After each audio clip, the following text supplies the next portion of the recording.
आइए नमस्कार, राधे राधे, हर हर महादेव। मैं आपका आचार्य देव। अपनी चर्चा इस समय राशियों के वार्षिक फल पे चल रही है। नूतन वर्ष आपके लिए कैसा होगा? 2021 में आप पढ़ेंगे 21 या पढ़ेंगे 19, इसी पे चर्चा हो रही है। तो आप हमारे चैनल पे यदि नए हैं तो चैनल को सब्सक्राइब करिए, वीडियो पसंद आता है लाइक करिए, और लगता है कि दूसरे लोगों को लाभ लेना चाहिए तो ध्यान शेयर करिए। तो चर्चा करते हैं आज धनु राशि की। धनु राशि गुरु की राशि है, अग्नि तत्व वाली राशि है। गुरु जो है इसको अपना मूल त्रिकोण राशि मानते हैं। तो धनु राशि का एक वर्ष कैसा रहेगा? देखिए, जैसे आप सबको पता है कि वर्तमान में गुरु जो है निम्न के होकर चल रहे हैं।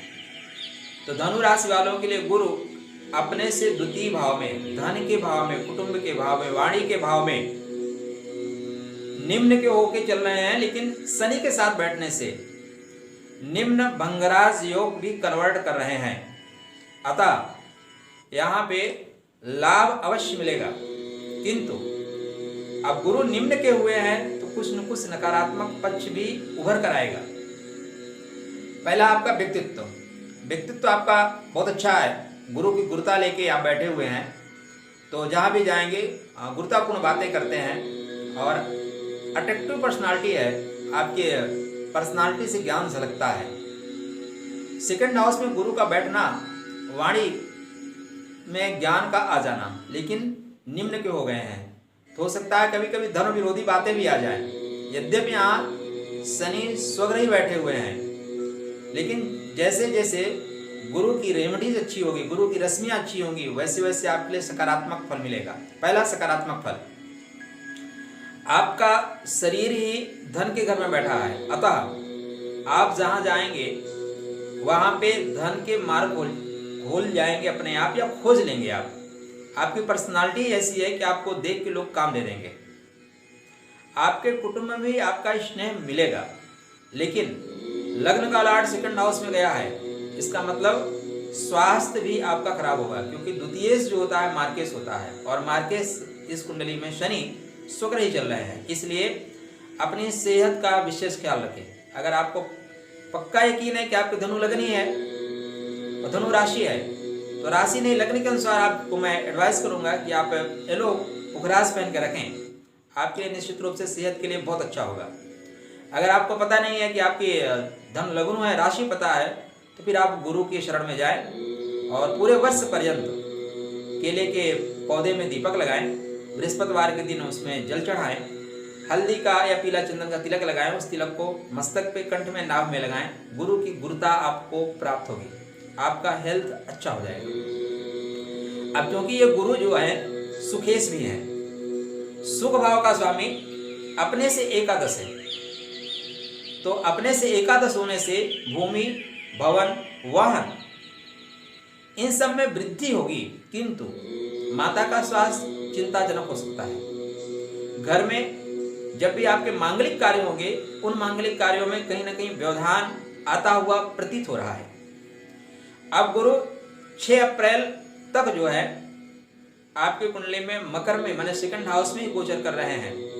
तो आपको अपने खान पान पे भी ध्यान रखना पड़ेगा। गुरु जब सेकंड हाउस में जाते हैं तो खाने के शौकीन बना देते हैं, तो आप हो सकता है इसमें ज़्यादा हेल्दी हो जाए, आपका वेट बढ़ जाए, और वेट बढ़ना रोग की निशानी है, तो अपने वेट को मत बढ़ने दीजिएगा। 6 अप्रैल के बाद ये 15 सितंबर तक थर्ड हाउस में जाएंगे, कुंभ में जाएंगे। अब लग्न का लार्ड थर्ड हाउस में है, मित्रों से, छोटे भाइयों से, सबसे आपको स्नेह मिलेगा। इसकी सप्तम दृष्टि आपके कुंडली में भाग्य भाव पर सूर्य की राशि सिंह पे है। मतलब आप मेहनत करिए, आप बड़े लोगों के सपोर्ट में आकर मेहनत करिए, अपने अनुजों को भी साथ लीजिए। भाग्य के दरवाजे आपके लिए अवरुद्ध नहीं है, खुल जाएंगे। यहाँ पे जैसे गोचर करेगा, एक चीज जरूर ध्यान रखना पड़ेगा, क्योंकि चतुर्थ भाव का स्वामी अपने से द्वादश गोचर करेगा, तो हो सकता है कि घर में किंचित माहौल जो है तनावपूर्ण हो, माता की सेहत पे प्रतिकूल असर पड़ता हुआ दिखाई दे रहा है। आप जो है सुख के साधन तो इकट्ठे कर रहे हैं, लेकिन भागदौड़ ज्यादा करनी पड़ सकती है, और आपको घर में समय व्यतीत करने का समय जो है कम मिल सकता है।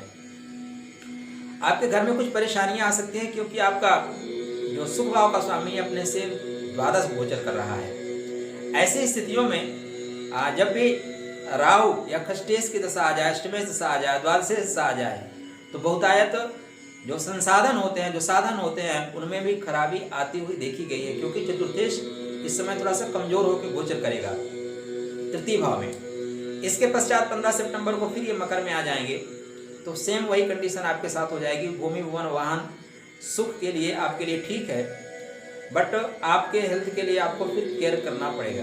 आपकी वाणी यहाँ खराब हो सकती है, क्योंकि गुरु निम्न के हो गए हैं, तो धर्म के मामले में आप छिद्रान्वेषी हो सकते हैं। यहाँ पे जो गुरु की दृष्टि रहेगी, दृष्टियाँ बहुत अच्छी हैं गुरु की, ठीक। पंचम दृष्टि यहाँ पे रहेगी शत्रु भाव पर, शत्रु को दबाएगा, गुरु ज्ञान से शत्रु को दबाएगा। सप्तम दृष्टि उच्च की रहेगी, इस पे अष्टम भाव पे। अष्टम भाव किसका है? आध्यात्म की ऊंचाई का है, चेतना का है, गूढ़ रहस्यों का है। तो आपके अंदर जो है आध्यात्म प्रस्फुटित हो रहा है, प्रकट हो रहा है। तो यह समय अपने आप को संजोने का है, अपने आप के अंदर झांकने का है। आप झांकिए, गुरु की गुरुता आपको देने के लिए गुरुदेव तैयार खड़े हैं। इसके पश्चात जो गुरु की नवम दृष्टि पड़ रही है, वो आपके कर्म भाव पे पड़ रही है, तो आपके कर्म भाव को यहाँ पे बल मिलेगा। यद्यपि बुध की कन्या राशि पे पड़ रही है, फिर भी गुरु की दृष्टि अमृत तुल्य होती है। यहाँ पे गुरु की दृष्टि आपको सरकार से, आपके ऑफिस में जहाँ काम करते हैं वहाँ से निश्चित रूप से लाभ देगी। अब इस कुंडली में एक और महत्वपूर्ण प्लेनेट है शनि। तो शनि का मैक्सिमम गोचर जो है आपके सेकंड हाउस में ही हो रहा है। उसके पश्चात आपके नवम भाव का जो स्वामी है, उसका बहुत महत्वपूर्ण रोल आपकी कुंडली में रहेगा। तो नया वर्ष जैसे आप स्टार्ट कर रहे हैं, तो आपके लग्न में ही भाग्य भाव का स्वामी गोचर कर रहा है, माने स्टार्टिंग आपकी भाग्यशाली हो रही है। अच्छा, नवम का स्वामी लग्न में गोचर का मतलब पूर्व जन्म का संचित पुण्यकर्म आपके साथ चल रहा है। तो उत्तिष्ठ जागृत, उठिए जागिए और उसको थोड़ा विस्तार करिए। तो 14 जनवरी से जैसे ये मकर में प्रवेश करेगा, अपने से खष्टम जाएगा, आपको वाणी विकार दे देगा। याद रखिएगा, वाणी विकार आएगी, आपकी जो वाणी होगी थोड़ी सी कटु हो जाएगी, थोड़ी सी तीव्र हो जाएगी। प्यार से बुलाओगे तो लोग बोलोगे डांट के बुला रहे हैं, इससे आपका कुटुंब बिखर सकता है। तो 14 जनवरी से लेकर 12 फरवरी तक, जब तक इसका मकर में गोचर है, बहुत शुभ परिणाम देने वाला नहीं है। अपने वाणी पे विशेष ध्यान रखें। इसके पश्चात इसका गोचर जैसे कुंभ में होगा, अपने से सप्तम हो रहा है, नवम से सप्तम, अपने घर को सप्तम दृष्टि देख रहा है। निश्चित रूप से यह समय जितनी ज्यादा मेहनत आप कर सकते हैं, उस मेहनत का 100% सूर्य यहाँ पे देने के लिए कृत संकल्प है। सूर्य आपको देगा, आपके मेहनत का पाई पाई आपको मिलेगा। ये समय आपके लिए बेहतर है। 12 फरवरी से 14 जनवरी से 12 फरवरी तक कुंभ में, 12 फरवरी से कुंभ में प्रवेश करेंगे 14 मार्च तक। 14 मार्च के बाद जब मीन में जाएंगे, ठीक है ना, तो जा तो रहे हैं सुख के घर में, लेकिन अपने से अष्टम होके जा रहे हैं। फिर भी क्योंकि भाग्य के स्वामी हैं, पूर्वजन्म के संचित पुण्य कर्म के स्वामी हैं, तो संचित पुण्यों की वजह से भूमि भवन वाहन या माता, इन सब में आपको सफलता मिलेगी। लेकिन घर में माहौल थोड़ा सा एग्रेसिव रहेगा, माता का जो नेचर हो सकता है एग्रेसिव हो सकता है। उसके पश्चात फिर ये 14 अप्रैल से 14 मई तक मेष में जा रहे हैं, और ये समय आपके लिए बहुत बेहतर है। आपके लाइफ का पूरे वर्ष भर का जो सबसे गोल्डन पीरियड है वो ही है, नोट करके आप रखिए। 14 अप्रैल से लेके 14 मई तक जो कुछ करना चाहते हैं आप कर डालिए। गारंटेड मैं आपको लिख देता हूँ, आप असफल नहीं होंगे। हाँ, अपने क्षमता को देखते हुए क्षमता अनुसार काम करें, आपको सफलता निश्चित रूप से मिलेगी। कारण यह है कि नवम का स्वामी नवम में गोचर कर रहा है, वो भी उच्च का होगी। जो नवम से नवम तक का चक्र है ना, बहुत महत्वपूर्ण है। व्यक्ति को उत्पन्न होने में भी 9 माह लगते हैं, और नवम से नवम तक की यात्रा 9 खंडों में होती है। भावत भावम के जब सिद्धांत को आप पकड़े होंगे, आप हमारा वीडियो देखिए भावत भावम पे, तो नवम से नवम तक की यात्रा बहुत कुछ समाहित किए हुए हैं। तो यहाँ पे सूर्य उच्चता को ग्रहण किए हुए हैं, माने इष्ट की पूरी कृपा आपको मिलेगी, आपके बुद्धि का पूर्ण बल मिलेगा। तो आप अगर परीक्षा दे रहे हैं, परीक्षा में आपको सफलता मिल रही है। इंटरव्यू दे रहे हैं, आपका सिलेक्शन 100% हो रहा है, मिठाई पहले से खरीद लीजिए। तो ये एक माह आपके लिए गोल्डन टाइम है। इस माह में जो आप करना चाहें वो करके रहें। इसके पश्चात वृषभ में जाएंगे, खष्टम में गोचर, नवम का स्वामी खष्टम में गोचर करेगा, शत्रुओं को दमन करेगा, रोगों का दमन करेगा, लेकिन भाग्य की थोड़ी सी ऑन जरूर लाता है। इसके पश्चात ये मिथुन में जाएंगे, भाग्य का स्वामी अपने से एकादश जाएगा, ठीक है ना।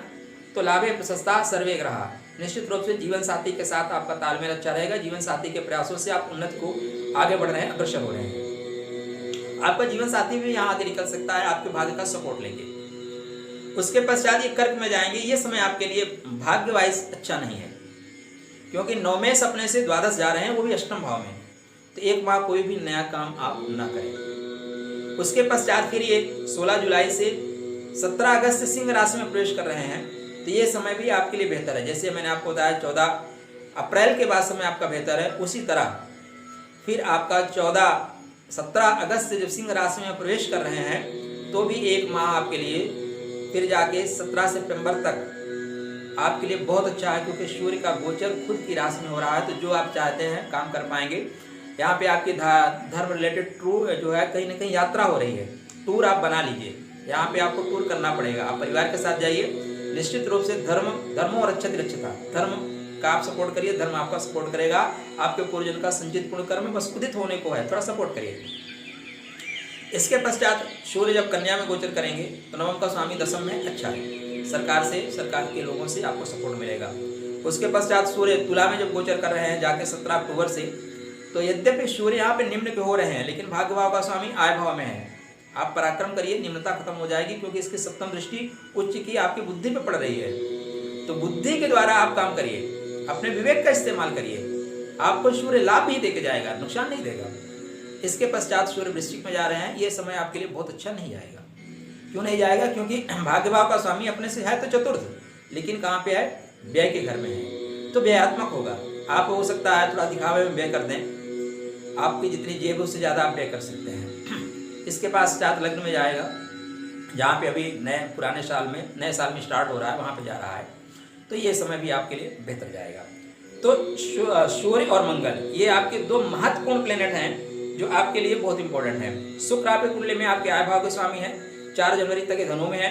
28 जनवरी से मकर में जाएंगे तो आय भाव का स्वामी धन भाव में, धन के लिए बहुत अच्छा है। यहाँ पे आपको कोई पक्का धन मिलेगा, यहाँ पे आपके आय के स्रोत खुलने ही खुलने हैं। इसके पश्चात 21 फरवरी से कुंभ में जा रहे हैं, तो आय का स्वामी अगर पराक्रम भाव में है तो स्वभुज बल निर्मित योग बना रहा है। पराक्रम के द्वारा आप सफलता प्राप्त करना आपके लिए सुनिश्चित है। जब ये 17 मार्च से मीन में प्रवेश कर रहे हैं तब थोड़ा सा कष्ट देंगे, आपकी माता का स्वास्थ्य खराब करेंगे, भूमि भवन वाहन संबंधित सुख में कमी लाएंगे। इसके पश्चात ये जैसे मेष में जा रहे हैं तो अपने से सप्तम जा रहे हैं, तो आपके एजुकेशन में ग्रोथ करेंगे। उदर विकार आपको हो सकता है, उदर विकार से आप सावधान रहिए, खान पान में अपना ध्यान दीजिए। इसके पश्चात 4 मई से वृषभ में जा रहे हैं, तो खुद के घर में जा रहे हैं, शत्रुहंता योग बनाएंगे, शत्रुओं का दमन करेंगे। 29 मई से मिथुन में जा रहे हैं, तो आप वैवाहिक यदि विवाह आपने कर लिया है तो ठीक है, नहीं किया है तो यहाँ पे वैवाहिक कार्य आपके साथ हो रहे हैं, विवाह हो रहा है। प्रेम अगर आप है तो प्रेम आपका प्रणय तक जा रहा है, तो आपके लिए निश्चित रूप से अच्छा है। फिर 22 जून से कर्क में जा रहे हैं, कर्क अष्टम भाव में है, बहुत अच्छा नहीं है, संभल के काम करिए। एकादश शेष है, चोट भी देता है, और अष्टम भाव में है तो नीचे गिरा देता है। 17 जुलाई से फिर सिंह राशि में प्रवेश कर रहे हैं, तो एकादश भाव का स्वामी अपने से एकादश में जा रहा है, आपके लिए बहुत बढ़िया समय है। लाभ की मात्रा सुनिश्चित है, जो भी काम करेंगे हाँ लाभ ही लाभ होगा, आपको हानि नहीं हो सकती। फिर 11 अगस्त से कन्या में जा रहे हैं। ओह, एक पॉइंट यहाँ पे गड़बड़ हो गया। जब मीन में प्रवेश कर रहे हैं तो उच्च की ओर है, तो माता के स्वास्थ्य को अच्छा करेंगे और भूमि भवन वाहन को बढ़ाएंगे। ये जब कन्या में प्रवेश कर रहे हैं दशम भाव में, तब निम्न के हो रहे हैं, तो यहाँ पे निम्नता आएगी, माने आपके अपने अधिकारियों से हो सकता है कम बने, या जहाँ पे आप काम कर रहे हो वहाँ कोई प्रॉब्लम क्रिएट हो स्त्री को लेकर, तो कृपया ध्यान रखिए। 11 अगस्त फिर 6 सितंबर को तुला में प्रवेश कर रहे हैं। तुला में प्रवेश करते ही निश्चित रूप से शुक्र आपको धन धान्य से परिपूर्ण कर रहे हैं। 30 अक्टूबर से फिर 2 अक्टूबर से वृश्चिक में जा रहे हैं, जितना आप कमाएंगे उतना खर्च करते जाएंगे। फिर 30 अक्टूबर से धनु में गोचर कर रहे हैं, आपके लिए अच्छा होगा। इसके पश्चात एक प्लेनेट और आपका बुध, बुध का गोचर बहुत फास्ट है, हमने कन्या राशि पे और मिथुन राशि पे कर रखा है, अगर आपको चाहिए तो आप वहाँ से कलेक्ट कर सकते हैं। आपकी कुंडली में एक और महत्वपूर्ण चीज है ध्यान देने वाली, जब भी मंगल का मूवमेंट आपके सेकंड हाउस में हो रहा है, सॉरी वृषभ राशि में हो रहा है, द्वितीय राशि में हो रहा है, और वो आ रहा है 22 फरवरी से 14 अप्रैल तक। यहाँ पे राहु ऑलरेडी विद्यमान है, तो यहाँ पे अगर आप मुकदमेबाजी में जाते हैं या किसी के आप जो है जमानत लेते हैं, तो वो जमानत आपको नुकसान दे देगी, जेल का दर्शन करा देगी। अंगारक योग बना रखा है राहु, और पंचमेश या संतान की वजह से आपको जेल जाना पड़ सकता है। तो संतान या प्रेम, पंचमेश प्रेम भी है, तो प्रेम की वजह से भी जाना पड़ सकता है, तो कृपया अपना ध्यान रखें। तो वीडियो हो रहा है लंबा, और आपके